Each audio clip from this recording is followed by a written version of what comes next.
बिल्लाहि मिनश्शैतानिर रजीम। बिस्मिल्लाहिर्रहमानिर्रहीम। अस्सलामु अलैकुम या अली मदद।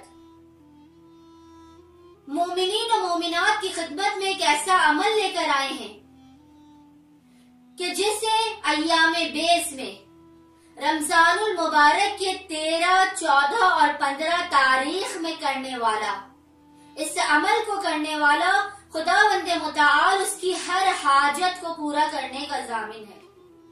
दुनिया और आखिरत की कैसी भी हाजत हो, खुदावंद मुताल उसकी उस हाजत को पूरा करेगा, उसे नारे जहन्नुम से दूर रखेगा और खुदावंद मुताल उसकी हर ख्वाहिश और आरजू को पूरा करेगा। ये ऐसा अमल है कि जो आपके गुनाहों को इस तरह खा जाएगी कि जैसे आग लकड़ी को खा जाता है। ये वो अमल है, ये दुआ वो है कि जिसे जिब्राईल अमीन रसूल अल्लाह की खिदमत में उस वक्त लेकर पहुंचे जब रसूल अल्लाह मकाम इब्राहिम पर मौजूद थे। ये ऐसी दुआ है कि जिस शख्स ने भी इसे रमजानुल मुबारक के 13, 14 और 15 तारीख इन 3 दिनों में मुसलसल पढ़ा तो खुदावंद मुताल इसकी हर हाजत और हर दुआ को पूरा करेगा। और वो दुआ है दुआए मुजीर। दुआए मुजीर जिसे रमजानुल मुबारक की 13, 14 और 15 रमजान की शब में पढ़ने वाला आतिश जहन्नुम से, नारे जहन्नुम से महफूज रहेगा।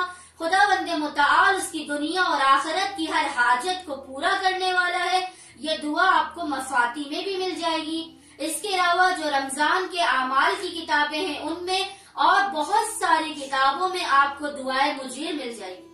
उम्मीद करती हूँ कि मोमिनीन और मोमिनात अपने दुनिया और आखिरत की हर आरजू को पूरा करने के लिए, अपने आप को नारे जहन्नुम से महफूज करने के लिए, अपनी आरजू और ख्वाहिशों को पूरा करने के लिए रमजानुल मुबारक की 13, 14 और 15वीं शब को दुआए मुजीर लाजमन पढ़ेंगे। हमें अपनी दुआओं में याद रखेंगे।